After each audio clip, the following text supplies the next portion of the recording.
ब्रह्मा जी ने अपनी पुत्री से विवाह क्यों किया? यह प्रश्न अक्सर उछाला जाता है। हिंदू धर्म को बदनाम करने के लिए ऐसे ही अनगिनत कहानियां बनाकर सोशल मीडिया और कई वेबसाइट में डाल दी गई हैं।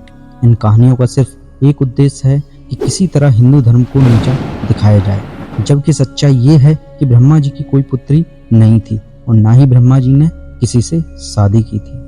जिन पुराणों को लेकर ये बात की जाती है कि ब्रह्मा जी ने अपनी बेटी से शादी की थी, वो भी गलत है। सरस्वती पुराण का नाम लिया जाता है, जबकि ऐसा कोई पुराण है ही नहीं। दूसरा, मत्स्य पुराण और शिव पुराण के श्लोक को लेकर भी यही बताया जाता है, लेकिन इन दोनों पुराणों में ऐसा कुछ भी नहीं लिखा है। पुराणों के श्लोक संस्कृत में होते हैं और उनका गलत ट्रांसलेशन करके पेश किया जाता है। कई किताबों में भी दुर्भाग्यवश यही छाप दिया गया है। आइए जानते हैं पूरी सच्चाई। नमस्कार दोस्तों, स्वागत है आपका हमारे YouTube चैनल में। अगर आप हिंदू धर्म को मानते हैं तो इस वीडियो को पूरा अवश्य देखिएगा, क्योंकि कई वीडियो मैंने देखी हैं कि जिसमें इस प्रश्न को बहुत उठाया जा रहा है। तो जानते हैं पूरी सच्चाई, वीडियो को अंत तक अवश्य देखिए। पहला प्रश्न, क्या ब्रह्मा जी ने अपनी बेटी से शादी की थी? नहीं, ब्रह्मा जी ने अपनी बेटी से शादी नहीं की थी। ब्रह्मा जी सृष्टि की रचयिता हैं, उन्होंने ही पूरी सृष्टि का निर्माण किया है। अब सृष्टि का निर्माण करने का अर्थ अपने पेट से सृष्टि पैदा करना नहीं होता। ब्रह्मा जी ने मनु का निर्माण किया और फिर उनका साथ देने और पृथ्वी पर मानव जीवन को आगे बढ़ाने के लिए शतरूपा का निर्माण किया। ध्यान दीजिएगा, निर्माण किया, ना कि किसी से शादी करके पैदा किया।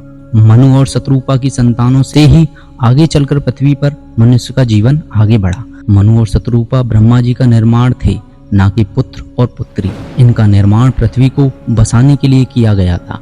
बहुत से लोग शतरूपा को ही सरस्वती बोलते हैं। सारी गलतफहमियां यही होती हैं और अधर्मी लोग इसी बात को बोलते हैं कि शतरूपा ब्रह्मा जी की बेटी थी, जबकि वो ब्रह्मा जी का निर्माण थी, ना कि बेटी। दूसरी सबसे महत्वपूर्ण बात यह है कि ब्रह्मा जी का विवाह नहीं हुआ था, तो पुत्र या पुत्री कैसे हो गई?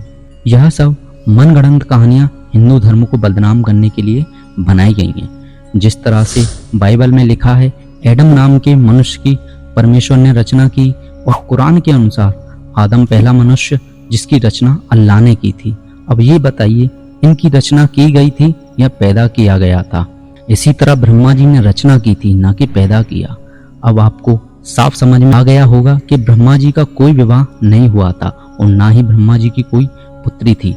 अब आते हैं अगले प्रश्न पर, जिसमें कहा जाता है कि ब्रह्मा जी ने सरस्वती जी से विवाह किया था। हमारे वेदों और ब्रह्मा जी को उसमें लिखे ज्ञान को सरस्वती कहा जाता है। ईश्वर यानी ब्रह्मा जी ने सबका निर्माण किया और उनसे ज्ञानी कोई भी नहीं हो सकता, और ज्ञान को ही सरस्वती कहते हैं।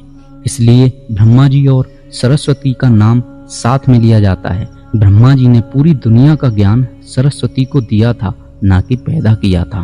ब्रह्मा जी तो खुद संसार को बनाने वाले हैं, उनको शादी की क्या जरूरत? यह सब कोरी अफवाहें हैं जो हिंदू धर्म को बदनाम करने के लिए फैलाई जा रही हैं। कई लोग मानते हैं कि ब्रह्मा जी की पत्नी का नाम विद्या था, जबकि ऐसा नहीं है। ब्रह्मा मतलब दुनिया के रचयिता, और जिसने ये दुनिया बनाई उनके पास बहुत ज्ञान और विद्या होंगे। कई अज्ञानी लोगों ने इनको गलत तरीके से पेश किया है। पुराणों के श्लोकों का भी गलत तरीके से अनुवाद किया गया है। आप समझ गए होंगे एक अनुवाद से किस तरह अर्थ का अनर्थ कर दिया गया है। इसी तरह पुराणों का अनुवाद गलत तरीके से किया गया है। इसकी तरह दूसरे मजहब के लोग हिंदू धर्म को बदनाम करने के लिए बोलते हैं कि ब्रह्मा जी ने अपनी बेटी सरस्वती के साथ संभोग किया, जबकि ये पूरी तरह भ्रामक और तथ्यहीन है।